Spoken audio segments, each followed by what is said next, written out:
Welcome back to the Dragon Den. My loyal Dragonites, King of Dragons 5000 is back with another action figure review. Today we'll be taking a look at the Medicom Toys Mafex Batman from the movie The Batman. And so here we have the Batman posing out of the packaging, and does he look impressive?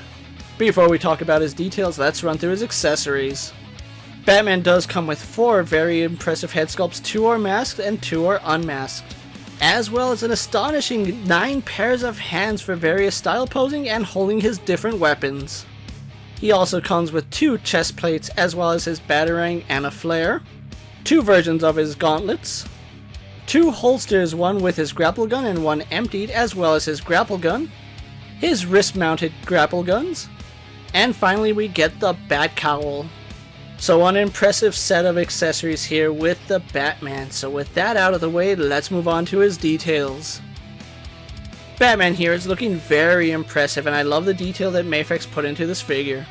This Batman is very screen accurate, and the armor plates along with his cape look fantastic. Taking a look at his head sculpt, this is a very impressive head sculpt by Mafex.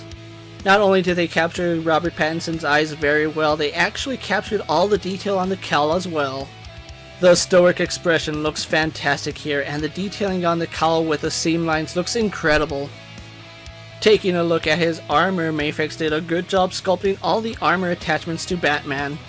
On his chest we have this really nice bat insignia, which is also the batarang and the knife.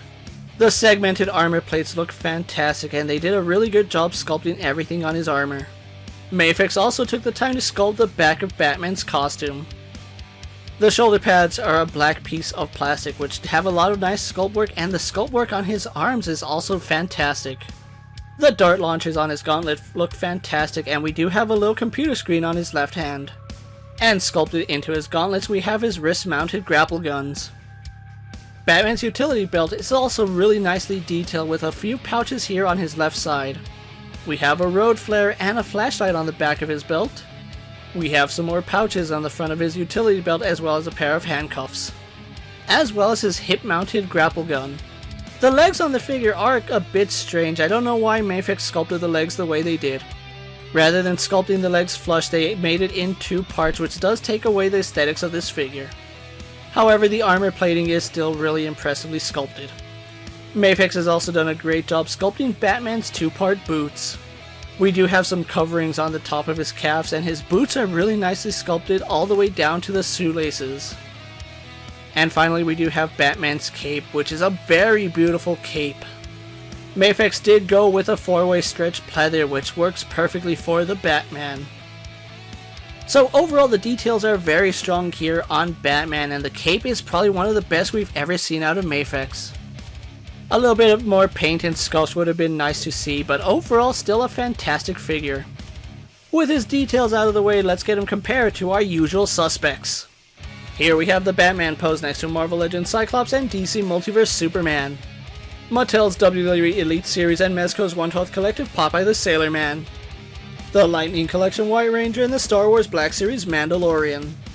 So overall the Batman will scale nicely to the rest of your 1/12 collection.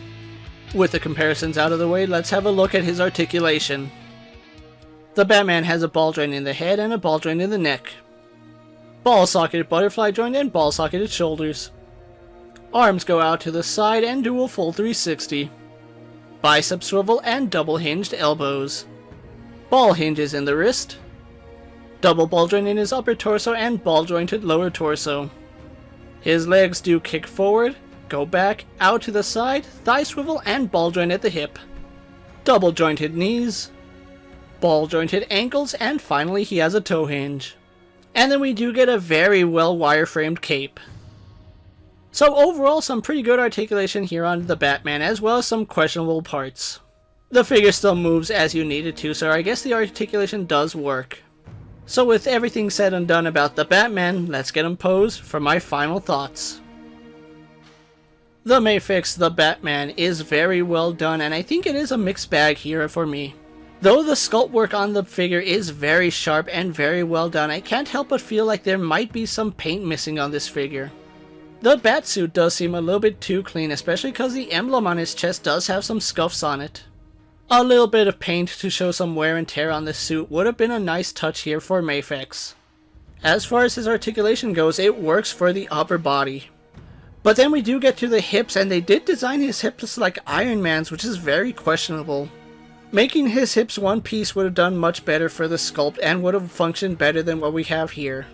But where this figure shines the most is in his accessories. He comes with so many different accessories, it's really hard to find out how to pose them. I like the fact that we do get a clean version of Bruce Wayne, as well as a version where he has the eyeshadow and tuft hair. Add to it, this has got to be the best cape Mafex has ever given us on a Batman figure. So overall, I would say that this figure is definitely an improvement over the SH Figure Arts version. However, some questionable articulation and designs makes me feel like this might not be the figure for everyone. If you can look past the design flaws, this is a really impressive Batman to own for your collection. And at the time I'm making this video, he is available on sites like HobbyLink Japan, where I picked up mine for $70. If you're a fan of the film or just need a Batman in your collection, I strongly recommend you pick up the Batman from Mafex and add him to your collection. With that being said, don't forget to like this video, leave a comment, subscribe to my channel, and check out all my other Mafex and Batman videos. Check out my Instagram account for new and exciting action figure photos, videos, recent pickups, latest prints, and as always, ring that bell so you never miss another video. And until next time, my fellow Dragonites coming from the Dragon Den, I'm KingofDragons 5000, reminding you to redesign, rebuild, and reclaim. I'll see you next time.